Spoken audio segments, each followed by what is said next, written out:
गुरुदेव भगवान, अहम भाव की सूक्ष्मता को कैसे समझे?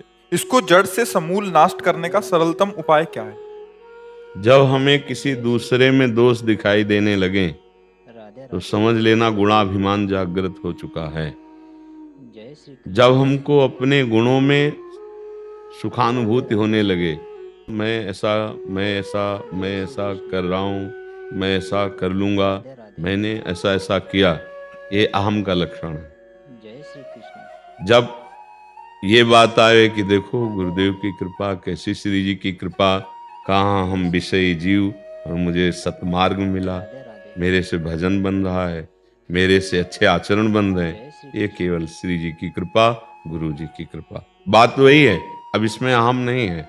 जहां किसी के आचरण देखकर अपने में श्रेष्ठता का भाव और उसके आचरणों में दोष दर्शन, छिद्रावेषण मतलब कमी देखना, ये अभिमान का लक्षण है। इस अभिमान को जो पहचान ले उसे विवेक कहते हैं। विवेक जो सत्संग से, साधु समागम से, शास्त्र स्वाध्याय से प्रकट होता है, वही पहचान सकता है। विवेक, बुद्धि नहीं पहचान सकती। बुद्धि नहीं, बुद्धि तो सपोर्ट करती है। विवेक पहचानता है कि था ये अहम वृत्ति आई। अब उसके निवारण का उपाय है कि जब हम भगवद आश्रित नहीं थे, जब हम गुरु जी के आश्रित नहीं थे, तो हमारी दुर्दशा थी। इस समय तो स्फुरित होकर के जिस विषय को लेकर के गर्व कर रहा है, मद कर रहा है, ये तेरा व्यर्थ है।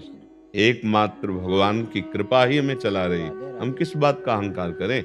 जब तक भगवत चरणारविंद का दृढ़ आश्रय, गुरु चरणारविंद का दृढ़ आश्रय नहीं होता, तब तक ये अहम सुरक्षित बना रहता है।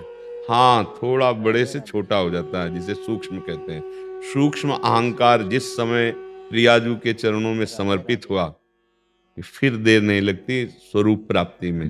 जो सहचरी स्वरूप, सखा स्वरूप, गोपी स्वरूप, जो भाव देह है, वो जब अहम पूरा समर्पित हो जाता है। बहुत समय लगता है, क्योंकि देहाभिमान बहुत पुष्ट है ना, कि मैं पुरुष हूँ, मैं स्त्री हूँ, ये देहाभिमान है ना। हाँ, ये देह शुद्ध विस्मरण हो जाएगा जिस समय अहम समर्पित हो जाएगा, और यथावत सारी चेष्टाएं होंगी। यही भगवान की सामर्थ्य है।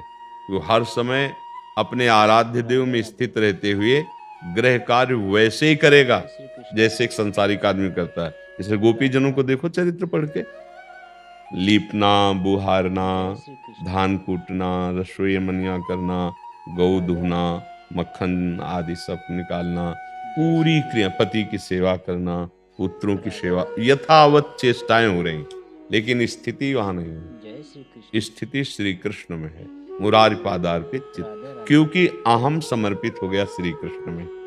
अब उनके पूरा ज्ञान है।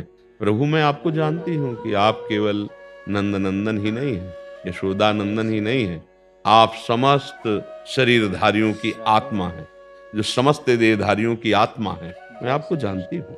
अर्थात परब्रह्म भाव, आत्मस्वरूप की अनुभूति और परम प्रेम, इसीलिए तो गोपी जनों की सबसे ऊंची स्थिति बताई गई है।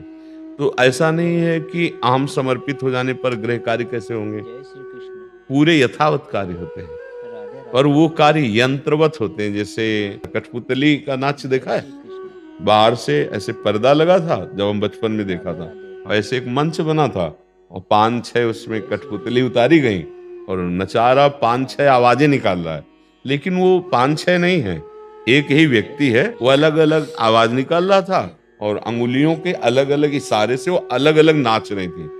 बस कुछ ऐसा ही है, एक ही परमात्मा माया का पर्दा लगा के सबको नचा रहा है, अलग अलग आवाजें निकाल रहा है, अलग अलग लीलाएं करवा रहा है। कहीं सृजन लीला, कहीं पालन लीला, कहीं संहार लीला, ये लीलाएं तो चल रही, पर एक ही, एक के। तो ऐसे उसी लीला में ये शरीर सम्मिलित हो गया, अहम प्रभु में समर्पित।